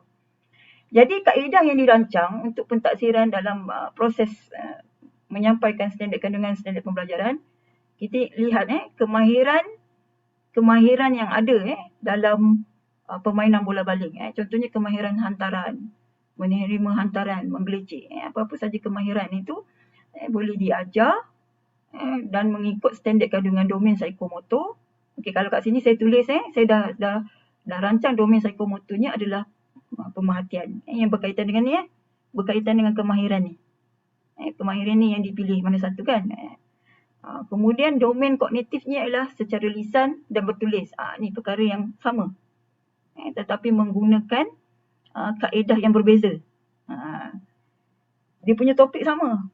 Kaedah berbeza, kaedah pentadsiran, nampak Nanti kita lihat lagi lebih teliti bagaimana pentadsiran tu dia boleh berlaku dalam standard kandungan yang sama untuk membantu mempelbagaikan kaedah pentadsiran, juga membantu mempelbagaikan instrumen pentadsiran. Untuk apa tuan-tuan dan puan-puan? Kenapa nak banyak-banyak kaedah pentadsiran? Kenapa nak banyak instrumen? Lagi banyak instrumen, lagi banyak kaedah, lagi mantap budak-budak ni. Lagi power dia menguasai topik itu. Kalau psikomotor lagi bagus, dia boleh jadi pemain wakil negara contohnya. Kat situlah kita boleh mencongkil potensi murid-murid. Sebab itu pentingnya kaedah pentadsiran dan instrumen pentadsiran yang kita boleh bina berdasarkan kaedah yang kita pilih. Ni saya tengok kita mulakan dengan projek. Bila kita bagi tugasan projek kepada murid-murid, kat situ kita akan nilai. Akhirnya kita akan menilai pentadsirannya.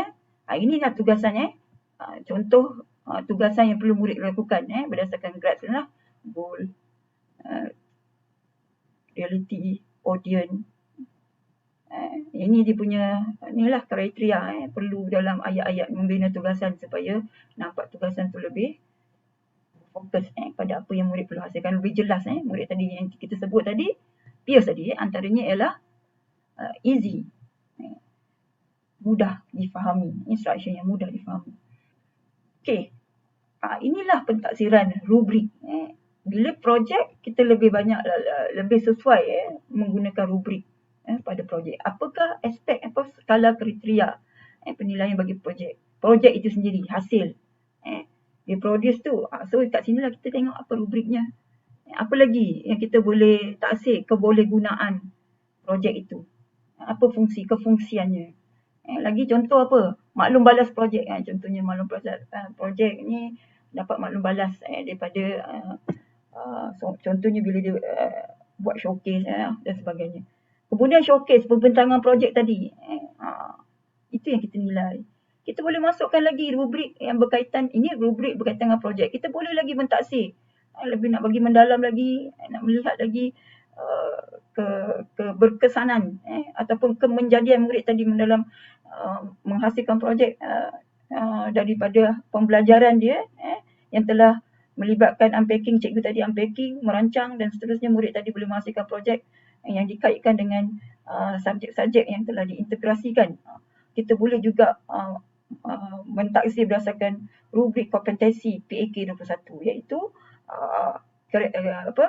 komunikasi, bagaimana komunikasi itu berlaku. Kemudian kolaboratif, aspek kolaboratif. Lepas tu aspek kreativiti, aspek pemikiran kritis, nilai-nilai yang boleh kita lihat dan kita taksir pada murid tadi. Kan? Besar tak? Besar kan pentaksiran tu pada, kalau projek memang kita nampak besar. Okey? Baik. Kita lihat perancangan pentaksiran tadi. Tengok balik. Okay, kita lihat domain psikomotor dan juga domain efektif yang menggunakan kaedah pemerhatian. Kedua-duanya menggunakan kaedah pemerhatian. Kita lihat bagaimana kita merancang kaedah pentaksiran itu dan instrumen itu dibina. Okey, kita lihat yang ni pemerhatian. Pengajaran kaedah pentaksiran yang kita guna pemerhatian. Ini adalah senarai instrumen yang boleh dibina untuk kaedah pentaksiran pemerhatian. Maksudnya bukan senarai semak. Kita juga boleh menggunakan anekdot, komen guru, rekod berterusan, gambar aktiviti, rakaman video. Ini semua adalah instrumen yang boleh digunakan bagi kaedah pemerhatian. Kita boleh pilih lah mana-mana satu yang bersesuaian, instrumen yang bersesuaian yang kita rasa nak guna untuk melaksanakan pentadsiran untuk kaedah ini. Kita lihat perancangan yang tadi, domain psikomotor. Ini adalah DSKP, standard kandungan kemahiran bola baling, iaitu melakukan kemahiran bola baling menggunakan pelbagai strategi dalam situasi permainan. Jadi standard pembelajaran yang paling bawah ni lah 1.3, merancang satu formasi permainan untuk menyerang, dan satu lagi formasi pertahanan dengan situasi permainan. Maksudnya apakah perkara kemahiran-kemahiran yang boleh ditaksir kat sini ialah kemahiran asasnya ialah menghantar bola, menangkap dan menerima, menggelecek, mengencang. Kita tidak mengajar kemahiran ni semua sekaligus. Sebab dalam satu kemahiran tu ada banyak. Ada banyak kemahiran yang contohnya menghantar bola, ada banyak variasi hantaran. Jadi mungkin dalam proses itu kemahiran itu diajar mengikut sikon lah, supaya pelajar-pelajar ini dapat menguasai domain psikomotor ni dengan baik lah untuk kemahiran formasi serangan dan juga formasi pertahanan dalam bola baling ni. Jadi kita pilih lah mana satu yang kita nak ni. Jadi ini adalah contoh aktiviti dalam melaksanakan formasi serangan dengan formasi pertahanan yang menggunakan kemahiran. Kemahiran yang apa saya ambil? Saya gunakan kaedah pemerhatian dan instrumen yang saya gunakan dalam kaedah pemerhatian adalah senarai semak. Jadi ini adalah borang pemerhatian senarai semak. Jadi ini nama murid. Jadi saya ambil kemahiran yang pertama ni, menghantar bola. Dalam aktiviti yang ditunjukkan dalam gambar ni. So, diperhatikan, murid-murid tadi diperhatikan dengan menggunakan senarai semak ini. Atas baru, hantaran tolak, hantaran sisi. Dan kecatatan tadi mungkin kalau 3 kali percubaan, mungkin kita bercatat kat sini berapa murid tu boleh lakukan bagi setiap kemahiran hantaran ni. Macam mana nak melaksanakan satu-satu ke nak pergi satu-satu tengok? Tidak perlu. Kita tahu murid kita, siapa murid kita. Kita mungkin juga boleh melaksanakan dalam bentuk kumpulan. 5 orang dan diorganisasikan. Kemudian nanti kita lihat secara rawak. Kita akan lihatlah.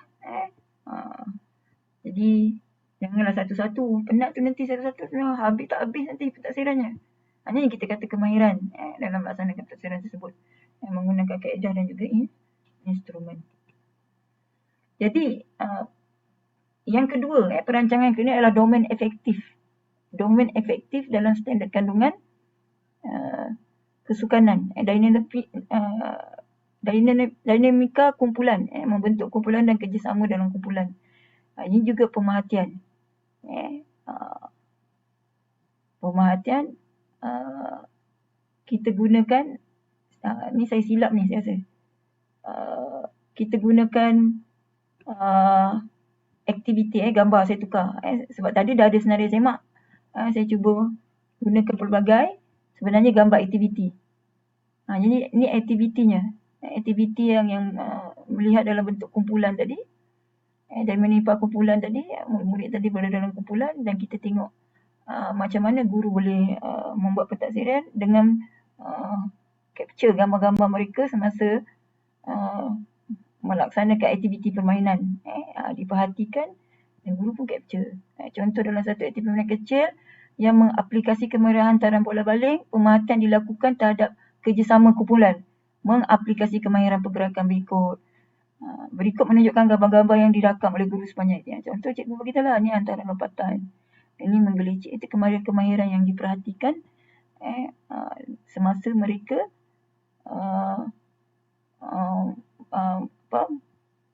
membuat kemahiran ini, melaksanakan kemahiran hantaran menjaring, menggelecek ini dalam bentuk kumpulan. dalam kerjasama yang diberikan dalam kumpulan. Cikgu kata, ni pun jadi pentaksiran lah. Dalam bentuk ini kedua-dua adalah domain efektif dan domain psikomotor tadi adalah menggunakan kaedah pemerhatian. Satu, domain psikomotor menggunakan kaedah pemerhatian, instrumen senarai semak, dan satu lagi domain efektif menggunakan kaedah pemerhatian, instrumen gambar, aktiviti.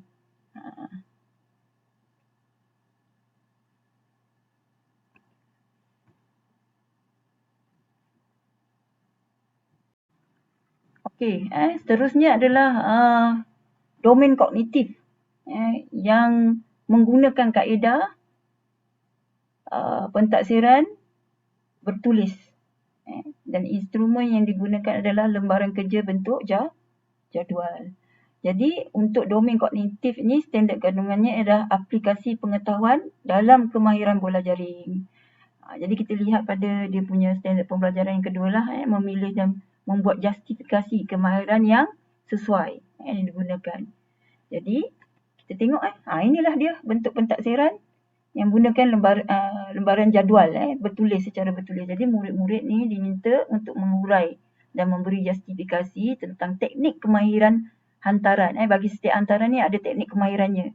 Jadi murid perlu buat hurai ataupun beri justifikasi apakah teknik-teknik kemahiran bagi hantaran atas bahu. Contohnya position kaki, kedudukan tangan dan sebagainya. Mungkin dia kena membuat justifikasi dan huraian di sini. Jadi pentaksiran ini adalah kaedah bertulis yang menggunakan lembaran dalam bentuk jadual.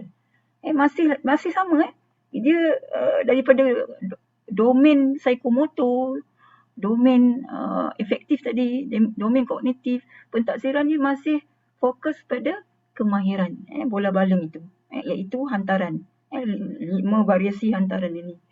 Jadi kita lihat dengan jelas bahawa dengan standard kandungan yang sama ataupun domain psikomotor efektif dan kognitif ini masih melihat pada pentaksiran kemahiran yang sama.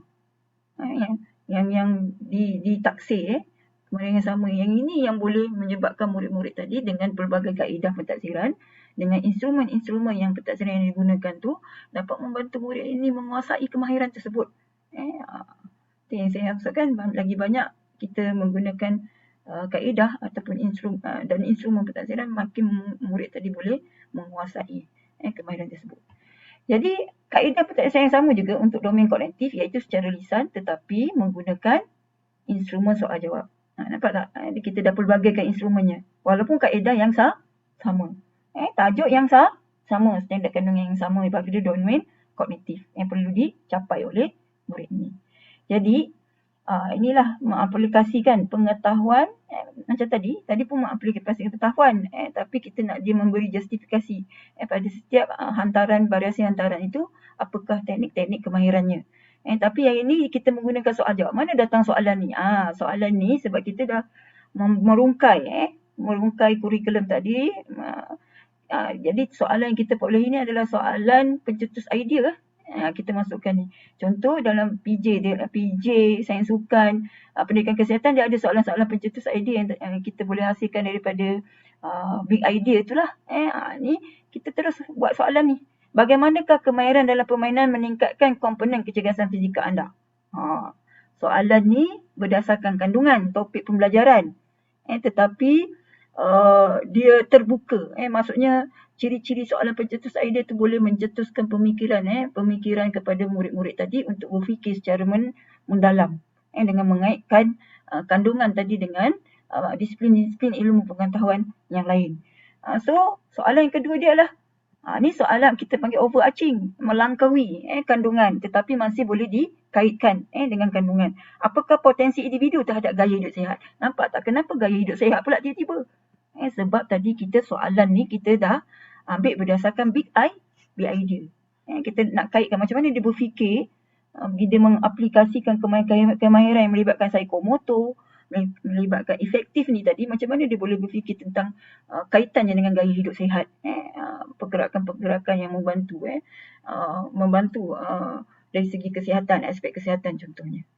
Sebab ini adalah Pentadsiran yang kita boleh rancang berdasarkan perancangan kita melalui merungkai kurikulum. Ada yang tanya, ni konon-kononnya soalan daripada tuan-tuan dan perempuan lah kan. Cik Love, adakah pentadsiran bilik darjah ini hanya boleh dilaksanakan melalui proses merungkai kurikulum sahaja? Bagaimana sekiranya guru tersebut hanya mengajar topik-topik tertentu, single subjek, untuk melaksanakan pentadsiran itu, adakah guru tersebut tidak boleh melaksanakan pentadsiran secara single subjek? Jawapannya, boleh. Jadi saya tunjukkan contoh ini adalah supaya kita dapat melihat bagaimana pentadsiran yang apa kata, tidak hanya berfokus pada satu jenis pentadsiran, tidak berfokus pada satu kaedah. Bila kita melaksanakan, kita merancang, kita merungkai kurikulum, dia akan melibatkan pelbagai jenis kaedah dan pentadsiran dan instrumen pentadsiran yang boleh mengukur tahap pengetahuan murid, dengan apatah lagi boleh membantu murid itu meningkatkan dia punya performance ataupun perkembangan dari semasa ke semasa dengan instrumen pentadsiran yang kita bina dengan pelbagai. Tapi kalau kita ikut subjek single pun boleh, satu-satu saja, tak ada masalah. Itu asasnya. Pentadsiran bilik darjah boleh berlaku mengikut autonomi guru untuk melaksanakan pengajaran dan pembelajaran. Okey, kita pergi pada sini. Ada contoh untuk single subjek, tapi saya saya bagi contoh untuk pendidikan kesihatan. Sebab tajuk kita pendidikan jasmani dan kesihatan. Yang itu contoh itu adalah contoh bagi sekolah rendah tahun 2. Ni kita dah ada tahun 4, tingkat tahun 4 kan, sekolah menengah. Sekolah menengah dia kena besar sikit dia punya perancangan pedagogi, perlu menggunakan project base contohnya. Kalau sekolah rendah, kita bagi contoh yang single subject.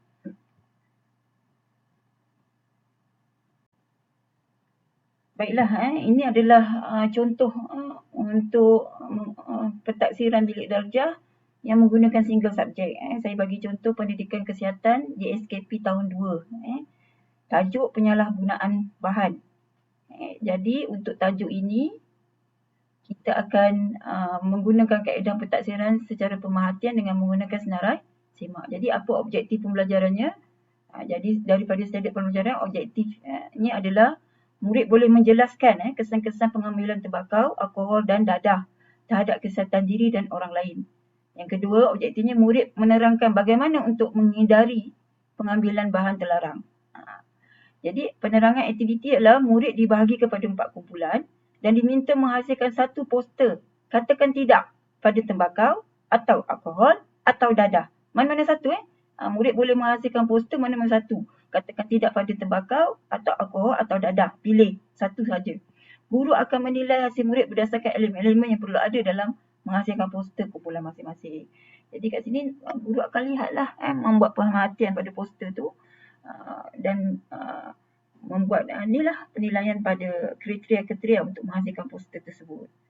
Jadi ini dia punya borang senarai semak. Jadi poster yang murid hasilkan tadi, ini senarai semak yang perlu ada pada poster ni adalah murid lah. Ada Razak terlihat contoh murid.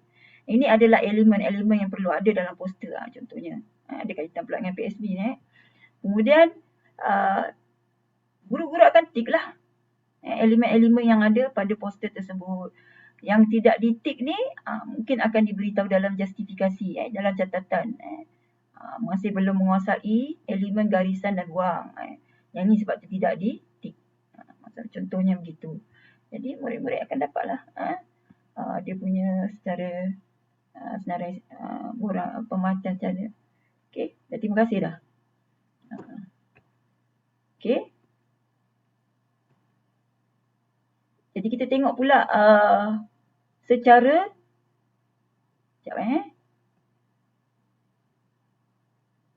kita tengok pentadsiran secara lisan, single subject. Sama topik yang sama. Penyalahgunaan dadah, ni topik dia, standard kandungan dia semua. Kita masih guna topik yang sama. Tahun 2. Kita menggunakan soalan lisan. Soalan lisan. Objektifnya lain sikit daripada standard pembelajaran. Objektifnya berbeza, tapi tajuk yang sama.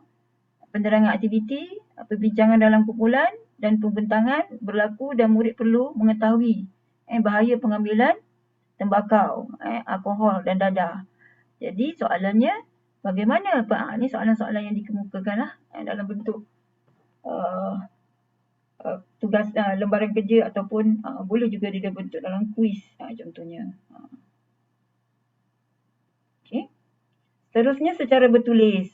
Topik yang sama, tajuk yang sama, DSKP yang sama, pendidikan kesihatan penyalahgunaan. Objektifnya berbeza sikit. Objektif berbeza berdasarkan standard pembelajaran. Lepas tu penerangan aktiviti, guru menayangkan tayangan video bahaya pengambilan tembakau. Jadi murid dikehendaki melengkapkan. Lepas dia tengok video, dia perlu melengkapkan dan menulis dalam jadual ni. Apa kesan-kesan mengambil tembakau, alkohol, dadah.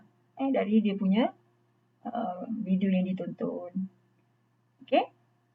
Jadi ini secara single lah. Jadi secara single lagi mudah, lagi banyak bentuk pentadsiran yang boleh dibuat. Kita boleh mempelbagaikan kaedah pentadsiran, menggunakan kaedah pentadsiran pun kita boleh pelbagaikan instrumen pentadsiran. Maksudnya kaedah pemerhatian, tetapi instrumennya banyak kita bagi untuk pemerhatian tersebut.